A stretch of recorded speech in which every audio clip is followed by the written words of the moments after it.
We talk about the Middle Ages or the Renaissance like they're these solid, real things. But have you ever stopped to wonder who actually decided when one stopped and the other started? It turns out history isn't this fixed timeline we imagine. The lines we draw are, well, they're kind of invented. And in this explainer, we're going to dig into how historians slice and dice the past, and believe me, why those slices matter is a bigger deal than you might think. So here's the plan. First, we'll get into why we even bothered chopping up history in the first place. Then we're going to see how your location, where you are on the map, totally changes your historical clock. After that, we'll dive into the fuzzy, messy boundaries between eras, expose some of the, let's say, politics behind the labels we use, and finally, we'll pull it all together to see what this means for, how we actually think about history. All right, let's jump right in. Section 1. Why do we even chop up history? Well, the simple answer is, we have to. The past is this huge, tangled, seamless web of stuff happening all at once. To even begin to make sense of it, you've got to break it down into manageable chunks. I mean, really think about it. The Middle Ages, the Renaissance, antiquity. We throw these terms around like they're set in stone. But did somebody in, say, the year 1400 wake up one morning, stretch, and go, "Well, that's a wrap on the Middle Ages. Time to start the Renaissance"? No way! Of course not. These are all labels, right?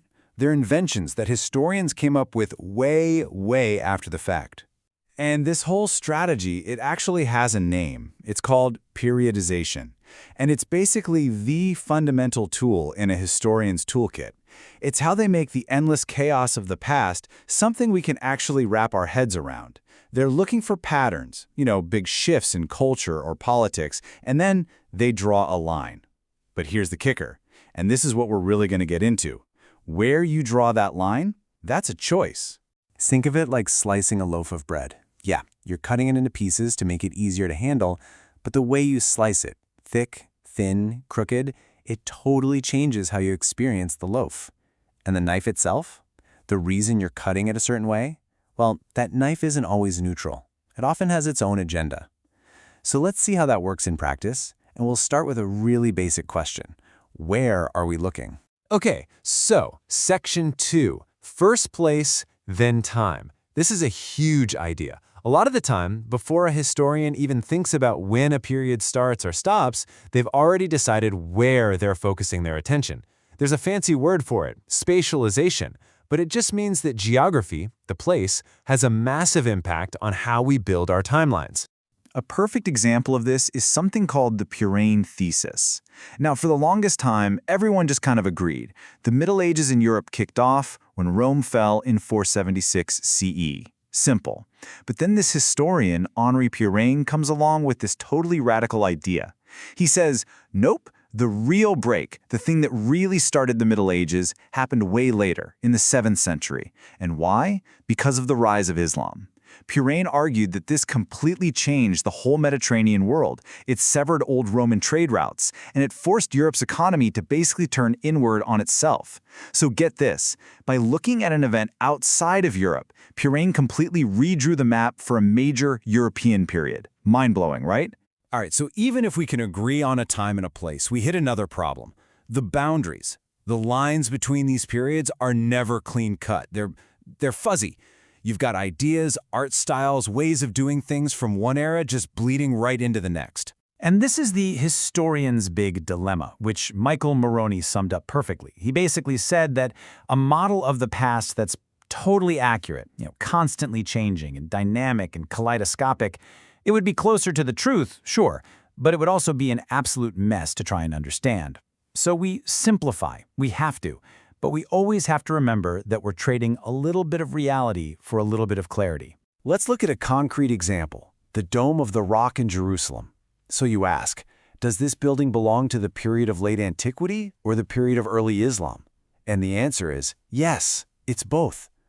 I mean, you look at the art, the mosaic techniques. That's straight up Byzantine, late antique style. But then you look at its purpose. The Quranic inscriptions, it's one of the first great monuments of a brand new Islamic civilization. It literally lives on that fuzzy boundary, and it just refuses to fit into one neat little box. There's a great concept for this from a historian named Reinhard Koselleck. He called it Zeitschichten, which basically means time layers. And it's a brilliant way to think about it. Imagine this. Politics can change in a flash, right? A revolution happens overnight. But things like art or religion, or how families are structured, man, that stuff changes at a snail's pace. So you've got all these different layers of history moving at different speeds all at the same time. And that's exactly why finding one single clean break between eras is pretty much impossible. Okay, now we get to the really juicy part. Section 4, the politics of periodization. Because here's the thing. Drawing these lines on the timeline is not a neutral academic exercise. Oh no. It is often a deeply, deeply political act. It's about telling a very specific story about the past, usually to achieve something right here in the present. Check this out. The historian Kathleen Davis makes this powerful argument about the whole idea of medieval versus modern. She says this distinction was basically a tool used to justify colonialism. Think about it. You frame the medieval period as backwards, feudal, dark, and you frame the modern period as enlightened and progressive. If you do that, then European colonizers could spin their conquests not as an invasion, but as a noble mission. We're liberating these poor backward people from their own medieval state. See how that works? It's a powerful narrative. Let's take another example. Here's a timeline of early Islamic history that you'll see in pretty much any textbook. It looks super straightforward, right? It's just a list of the ruling dynasties. First, you have the Rashidun, the rightly guided caliphs. Then the Umayyad dynasty takes over, and then they're replaced by the Abbasid dynasty. Simple, clean, makes sense. Well, not so fast. Because this timeline, it's actually a brilliant piece of political propaganda written by the winners. The Abbasids, the guys at the end of that list, they're the ones who framed history this way. They wanted to paint their rivals, the Umayyads who came before them, as this illegitimate, unholy interruption. They were an aberration between the pure early days of Islam and the Abbasids' own righteous rule. They literally wrote their enemies into a bad historical period to make themselves look good. That's politics. So if these periods are fuzzy and they're political, should we just throw the whole idea out? Is it useless? Absolutely not. We just have to be smart about it. We have to see periodization for what it is, a tool, not a rule. The whole secret is picking the right lens for the story you're trying to tell. And to really see what I mean, let's take one chunk of history and look at it through two totally different lenses. Okay, so we're going to focus on the early Islamic state, specifically the years between 632 and 945 CE. One history, two lenses. Okay, lens number 1. You're a military historian. You don't really care who's sitting on the throne, you care about who's on the battlefield. So you'd slice up this history based on the army's makeup. First, you've got your early conquest period, when the armies were made of all these different Arabian tribes.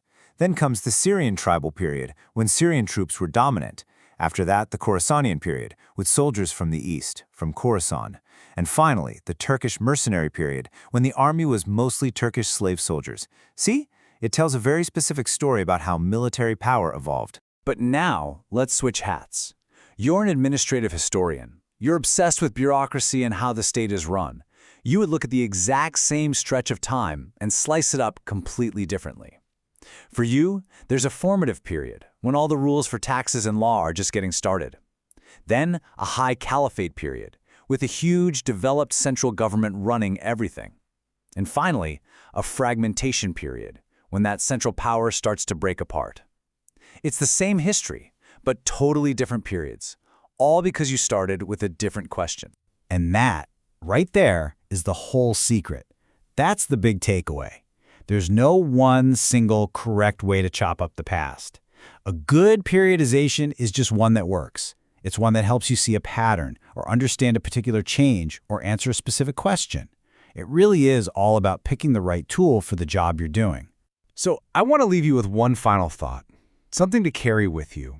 The next time you're reading a history book or you're in a museum staring at one of those giant timelines on the wall, just for a second, pause and ask yourself a couple of questions. Ask yourself, who made this timeline? Who decided that this is where one period ends and the next one begins? And the most important question of all, what story are they trying to tell me by cutting up the past in this very specific way?